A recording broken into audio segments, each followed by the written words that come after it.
गुजरे थे कि देश का यूथ सड़कों पर आ गया इसके खिलाफ प्रोटेस्ट करने के लिए।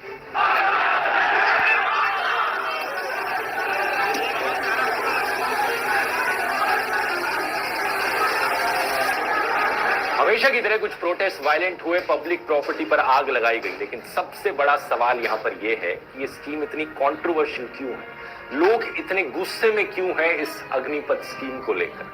आज के वीडियो में आइए समझते हैं क्या है ये स्कीम और क्या इसके फायदे नुकसान बताए जा रहे हैं। सेना में भर्ती की तैयारी करने वाले नौजवानों में अग्निपथ योजना को लेकर नाराजगी बढ़ने लगी है। A war over Agnipath has resulted in at least 9 trains being torched in different parts of the country. Protesters set a railway coach on fire. They blocked highways. They barricaded rail lines. Even some politicians and their residences were targeted.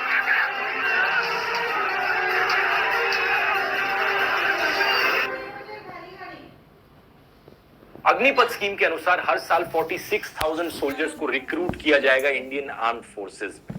जो लोग 17.5 साल से लेकर 21 साल की उम्र के बीच में हैं वो एलिजिबल हैं, और जो भी स्कीम के लिए सिलेक्ट होते हैं उन्हें बुलाया जाएगा अग्निवीर। बहुत ही बड़ा और भारी नाम है, लेकिन ये सर्विस कमीशन पोस्ट के लिए नहीं है, जैसे कि लेफ्टिनेंट जनरल्स जो होते हैं। इन सिलेक्टेड कैंडिडेट्स को सिर्फ नॉन कमीशन रैंक्स के लिए रिक्रूट किया जाएगा, जैसे कि सिपाही या नायक की जो रैंक होती है। इंडियन आर्मी में ऑफिसर्स के लिए जो अलग अलग रैंक्स होती हैं उन्हें आप इस चार्ट में देख सकते हैं। अग्निवीर को सिर्फ लोअर रैंक्स मिलेंगे। इन रिक्रूट्स को जो सैलरी मिलेगी वो होगी अराउंड 30,000 रुपीज पर मंथ पहले साल के लिए, और बाय द 4th ईयर ये बढ़कर 40,000 रुपीज पर मंथ हो जाएगी। इसके अलावा जब 4 साल बाद सोल्जर्स इस नौकरी को छोड़ेंगे तो उन्हें एक लंप सम अमाउंट दिया जाएगा 11 लाख का सरकार की सेवा निधि स्कीम में से। ये 11 लाख एक्स्ट्रा कंप्लीटली सरकार की तरफ से नहीं है, बल्कि इसमें से 30% आपकी मंथली सैलरी से आएगा। आप पूछोगे कि ये 4 साल बाद नौकरी क्यों छोड़ेंगे? एग्जैक्टली यही दोस्तों इस स्कीम की सबसे बड़ी प्रॉब्लम है। ये रिक्रूटमेंट, ये अग्निवीर की नौकरी सिर्फ 4 सालों के लिए ही है। इन 4 सालों के खत्म होने के बाद सरकार आपको एक सर्टिफिकेट देगी, ये पैसा देगी और बोलेगी जाओ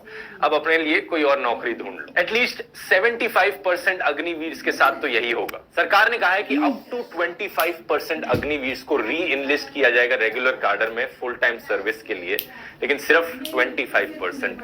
सरकार ने प्रॉमिस किया है कि वो जनता को नौकरी देगी, एम्प्लॉयमेंट जनरेशन होगी यहां पर, लेकिन असलियत यही है कि 75% अग्निवीर को सिर्फ 4 साल की नौकरी मिली है। उसके बाद वो फिर अनएम्प्लॉयड हो जाएंगे, उन्हें खुद से अपनी कोई नई नौकरी ढूंढनी पड़ेगी। यहाँ पर कोई जॉब सिक्योरिटी नहीं है, ना ही कोई पेंशन है। और एग्जैक्टली यही मेन कारण है दोस्तों कि देश का यूथ क्यों सड़कों पर आ गया है अग्निपथ स्कीम के अगेंस्ट प्रोटेस्ट करने के लिए। आज की हालातों को देखकर लोगों को चिंता है अपने फ्यूचर की। लोग जब सरकारी नौकरी के बारे में सुनते हैं वो एक्सपेक्ट करते हैं एक ऐसी नौकरी होगी जिसमें परमानेंट सोर्स ऑफ इनकम मिलेगा, सोशल सिक्योरिटी होगी, जॉब सिक्योरिटी होगी, एक पेंशन मिलेगी। और आर्मी ऑफिसर की तो ऐसी नौकरी है जिसे बहुत ही हाई रिस्पेक्ट की नजरों से देखा जाता है। इंडिया में आर्मी ऑफिसर्स को और भी ज्यादा बेनिफिट्स मिलते हैं, जैसे कि सब्सिडाइज्ड हाउसिंग, सब्सिडाइज्ड खाना। और यहाँ पर ये एक्स्ट्रा बेनिफिट्स तो छोड़ो, वो बेसिक बेनिफिट्स भी नहीं मिल रहे जो किसी और सरकारी नौकरी में मिलते हैं। प्रोटेस्ट करने वाले लोगों का कहना है कि सरकार यहाँ पर एक्चुअल जॉब्स नहीं जनरेट कर पा रही है, इसलिए ये टेम्पररी सॉल्यूशंस लेकर आ रही है, नाटक कर रही है कि यहाँ पर जॉब्स जनरेट हो रही हैं, लेकिन एक्चुअली में इन जॉब से हमें फायदा नहीं मिल रहा। अब जो लोग अग्निपथ स्कीम के सपोर्ट में हैं, उनका कहना है कि ग्लास को आधा खाली मत देखो, आधा भरा हुआ देखो। सरकार आपको यहाँ पर एक बढ़िया अपॉर्चुनिटी दे रही है, 4 साल का गारंटीड वर्क मिल रहा है। माना कि फुल टाइम एम्प्लॉयमेंट नहीं मिल रही है, लेकिन 4 साल की तो कम से कम नौकरी मिल रही है, जिसमें अच्छी सैलरी मिलेगी, 30,000 रुपए पर महीना की, बढ़िया ट्रेनिंग फैसिलिटीज होंगी। अब इतनी सारी नई चीजें सीखोगे, नई स्किल्स डेवलप करोगे, नया एक्सपीरियंस आपको मिलेगा, और 4 साल खत्म होने के बाद आपके पास एक सर्टिफिकेट होगा और पैसा भी होगा एक्स्ट्रा। इन पैसों की मदद से आप कोई नया बिजनेस स्टार्ट कर सकते हो इन 4 सालों के बाद, या थोड़ा टाइम लगा सकते हो नई नौकरी ढूंढने में। और नई नौकरी मिलना कोई इतना मुश्किल नहीं होगा आपके लिए, क्योंकि आपके पास इतने सारे स्किल्स हैं और इतना बड़ा एक्सपीरियंस है। आखिर में आप एक अग्निवीर हो। लेकिन इस काउंटर का काउंटर पॉइंट दिया जाता है कि क्या ये एक्सपीरियंस आपको सही में मदद करेगा एक नई जॉब देने में। अगर आप कोई टेक्निकल जॉब के पीछे जाते, किसी प्राइवेट कंपनी में अगर आपको जॉब लेनी थी, तो इन 4 सालों में आप कोई कॉलेज की डिग्री ले लेते, वो शायद ज्यादा बेहतर होता 4 साल अग्निवीर बनने से। 4 साल खत्म होने के बाद अग्निवीर को एक्चुअली में ज्यादा मुश्किल होगी एक रेगुलर कॉलेज में एडमिशन लेते वक्त, क्योंकि वो 12th पास 18 साल के लोगों से कंपीट कर रहे होंगे। और क्योंकि ये स्कीम नॉन कमीशन्ड ऑफिसर्स के लिए है, तो लोगों के अंदर डर ये है कि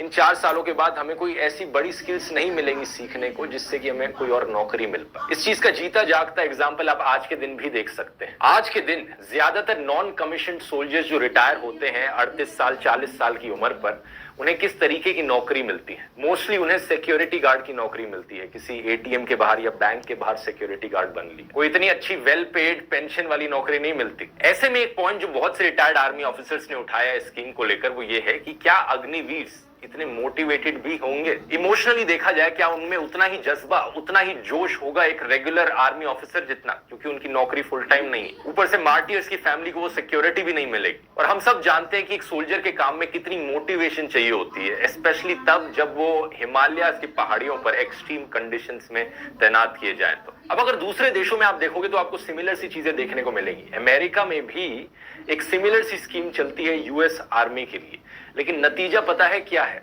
आज के दिन अमेरिका में कम से कम 11% जो होमलेस पॉपुलेशन है वो आर्मी वेटरन्स की है। अमेरिका में एक आर्मी वेटरन के ज्यादा चांसेस हैं अनएम्प्लॉयड बनने के as compared to a normal American. और इसके पीछे एक बड़ा कारण बताया जाता है क्योंकि अमेरिका का पेंशन सिस्टम ढंग से काम नहीं करता, उनके लिए पेंशन लेना मुश्किल हो जाता है और यूएस गवर्नमेंट अपने सोल्जर्स को उतने अच्छे बेनिफिट्स नहीं प्रोवाइड करती। अब एक चीज तो पक्की है कि प्रोटेस्टर्स का आर्ग्यूमेंट गलत नहीं है क्योंकि सरकार ने रिएक्ट किया। जो बीजेपी चीफ मिनिस्टर्स हैं उत्तर प्रदेश, हरियाणा और मध्य प्रदेश के, उन्होंने कहा कि हमारी स्टेट में हम अग्निवीर को प्रायोरिटी देंगे नौकरियों में जो हमारे स्टेट में सरकारी नौकरियां होंगी। सरकार ने पहले अग्निवीर के लिए एज लिमिट बढ़ा दी, 21 साल से लेकर 23 साल कर दी। और अलग अलग सरकार में बैठे पॉलिटिशियंस ने कहा कि हम अपनी सरकारी नौकरियों में, हम अपने जो हमारा डिपार्टमेंट है उनकी सरकारी नौकरियों में प्रेफरेंस देंगे अग्निवीर को। लेकिन सवाल यही है कि क्या ये प्रेफरेंस कोई गारंटी है? क्या ये कोई गारंटी दी जा रही है यहाँ पर कि 75% अग्निवीर जो रिजेक्ट किए जाएंगे उन्हें कोई नौकरी दी जाएगी?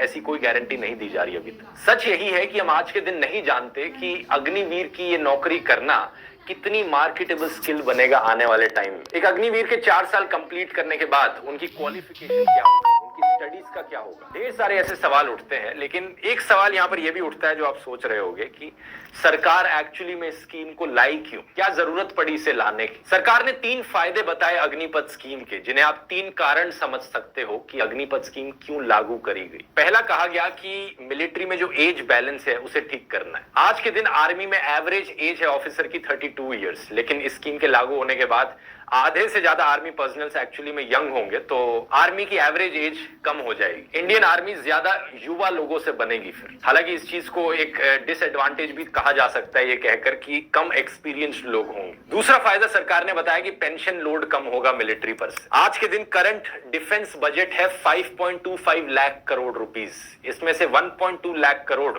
सिर्फ पेंशन्स में दिया जाता है। डिफेंस एक्सपर्ट अमित कौशिक का कहना है कि 55% मिलिट्री बजट एक्चुअली में पेंशन्स और सैलरीज में जाता है करंट। अगर हम कंपेयर करें जो टोटल अमाउंट ऑफ सैलरी और पेंशन एक जवान को दी जाती है 17 साल नॉर्मल ड्यूटी करने के बाद, उस पैसे से जो एक अग्निवीर पे स्पेंड किया जाएगा तो यहाँ पर अराउंड 11.5 करोड़ रुपीस की सेविंग होगी। तो अभी जो करंट सिस्टम चलने लग रहा है उसमें हम बहुत सी पेंशन्स देने लग रहे हैं आर्मी ऑफिसर्स को और सरकार इसे कट करना चाहती है। अगर सरकार पुराने तरीके से आर्मी ऑफिसर्स को हायर करने की जगह अग्निवीर को हायर करेगी तो इतने लोगों को पेंशन नहीं देनी पड़ेगी और ये इतना सारा पैसा बच जाएगा सरकार के लिए। फिर सरकार का कहना है कि वो इस पैसे का इस्तेमाल करेगी मिलिट्री को मॉडर्नाइज करने में, यानी पेंशन और सैलरीज पर पैसा खर्च करने की जगह नए हथियार खरीदने में, नई टेक्नोलॉजीज में इन्वेस्ट करने में पैसा स्पेंड किया जाएगा। वैसे ये कोई ऐसी चीज नहीं है जो सिर्फ इंडिया में करी जा रही है। साल 2012 में यूनाइटेड किंगडम ने भी अपनी आर्मी को 12% से कट किया था। अमेरिका कहा जाता है प्रिपेयर करने लग रहा है 40,000 आर्मी सोल्जर्स की पोस्ट को खत्म करने में। और इवन चाइना ने भी अपनी मिलिट्री 25 लाख सोल्जर्स से लेकर कट कर दी है 23 लाख सोल्जर्स तक। उनका फर्दर प्लान है कि इसे सिर्फ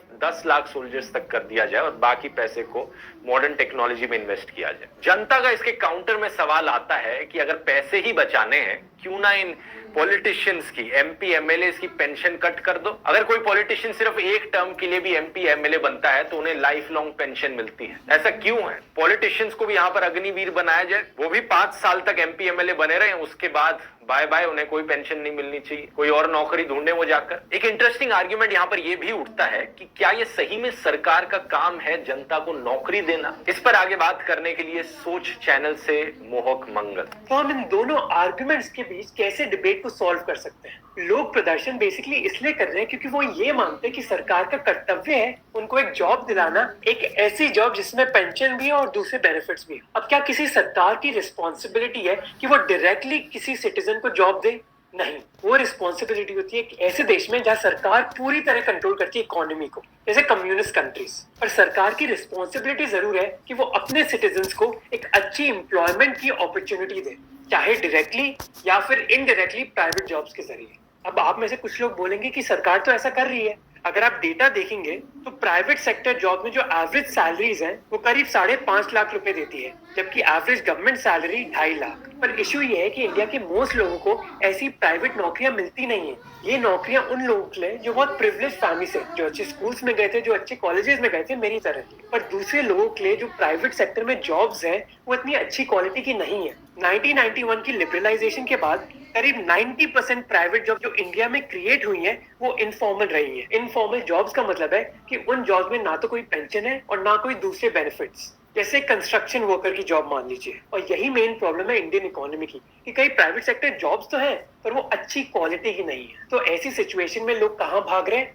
गवर्नमेंट जॉब्स की तरफ। पर उधर भी सिचुएशन इतनी अच्छी नहीं है। 1991 की लिबरलाइजेशन के बाद गवर्नमेंट जॉब्स में गिरावट आई है क्योंकि सरकार ने अपना कंट्रोल कम कर दिया है इकोनॉमी पर। इसी की वजह से हमें ऐसी न्यूज देखने को मिल रही है जहाँ 370 पियोन पोजीशंस के लिए 50 लाख लोग अप्लाई कर रहे हैं, या फिर सेक्रेटेरिएट में एक वेटर की पोजीशन के लिए जहाँ 11 सीटें हैं 7,000 लोग अप्लाई कर रहे हैं। तो ऐसी सिचुएशन में जहाँ गवर्नमेंट जॉब्स भी कम हो रही हैं, नौजवान लोग सोच रहे कि ना तो हम घर के रहे और ना घाट के। पर क्या इस चीज का मतलब है कि सरकार को रिफॉर्म नहीं करना चाहिए गवर्नमेंट सेक्टर में? नहीं, सरकार को जरूर रिफॉर्म करना चाहिए। हम सब जानते हैं कि कई गवर्नमेंट सर्विसेज हैं जैसे एजुकेशन, हेल्थ और पुलिस जो बहुत ही बेकार है। हम में से कौन खुश होगा इंडिया में एजुकेशन, हेल्थ या फिर पुलिस से? और इसके पीछे एक कारण है कि इंडिया में इतने गवर्नमेंट एम्प्लॉयज है ही नहीं जो इन सर्विसेज को प्रोवाइड कर सके। जैसे एक उदाहरण लीजिए, दूसरे देशों के कंपैरिजन में इंडिया की पुलिस फोर्स और कैपिटा बेसिस पर बहुत अंडरस्टाफ्ड है। अब सरकार और पुलिस ऑफिसर्स या फिर हेल्थ कर्मचारी हायर क्यों नहीं करती? क्योंकि इंडियन गवर्नमेंट्स की फाइनेंशियल पोजीशन बहुत अच्छी नहीं है। इंडियन स्टेट गवर्नमेंट्स की लायबिलिटीज